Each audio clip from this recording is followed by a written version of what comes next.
Kita beralih ke sorotan lainnya. 4.000 mahasiswa baru Universitas Islam Negeri UIN Raden Mas Said Surakarta, Jawa Tengah diminta Dewan Eksekutif Mahasiswa mendaftar ke akun aplikasi pinjaman online atau pinjol. Hal itu karena Dewan Eksekutif Mahasiswa sudah menggandeng aplikasi pinjol sebagai sponsorship kegiatan festival budaya. Universitas Islam Negeri UIN Raden Mas Said Surakarta, Jawa Tengah jadi sorotan. Pasalnya, 4.000 mahasiswa baru diduga diminta registrasi ke akun aplikasi pinjaman online atau pinjol di acara festival budaya. Himpunan Mahasiswa Islam UIN Raden Mas Said Surakarta memprotesnya dan meminta Rektorat memberi sanksi pada Dewan Eksekutif Mahasiswa.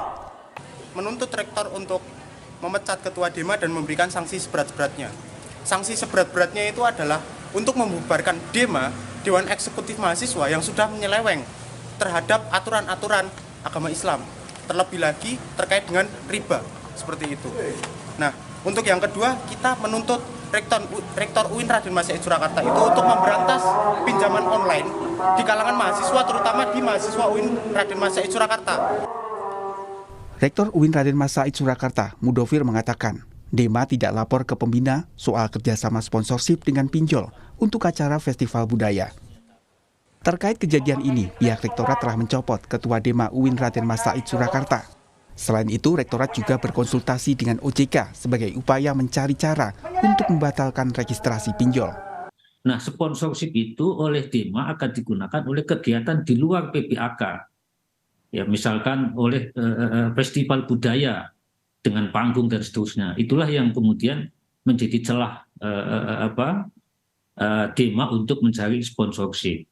Nah, sayangnya adalah semua kegiatan-kegiatan terkait dengan sponsorship dan kerjasama yang dilakukan tidak dilaporkan oleh pembina kepada pembina DEMA, apalagi kepada pimpinan universitas. Sanksinya adalah mengambil alih pelaksanaan PPAK, ketua mencopot ketua DEMA, ya. Kemudian yang ketiga adalah berkonsultasi dengan OJK, kemudian menghentikan sementara kegiatan-kegiatan oleh DEMA sampai batas waktu yang belum ditentukan.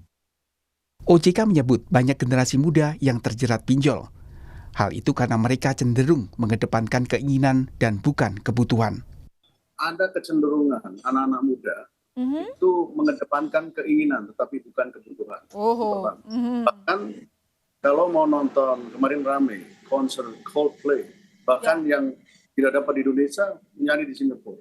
Mereka membayar dengan berbagai macam instrumen keuangan yang menunjukkan bahwa dia tidak punya uang cash on hand. Nah, ini berbahaya sekali. Data dari statistik OJK edisi Mei 2023 menunjukkan sampai April 2023 untuk pinjaman 30 hingga 90 hari, generasi muda mendominasi pinjaman online tidak lancar. Usia 19 hingga 34 tahun mencapai 2 triliun rupiah dan usia 35 hingga 54 tahun mencapai 1,2 triliun rupiah. Sedangkan untuk pinjaman online di atas 90 hari, usia 19 hingga 34 tahun mencapai 655,7 miliar rupiah dan usia 35 hingga 54 tahun mencapai 402,1 miliar rupiah. Sebelumnya, seorang mahasiswa Universitas Indonesia yang terjerat pinjol nekat membunuh juniornya. Tersangka ingin menguasai harta korban karena terjerat utang akibat rugi dalam investasi kripto. Tim Liputan, Kompas TV.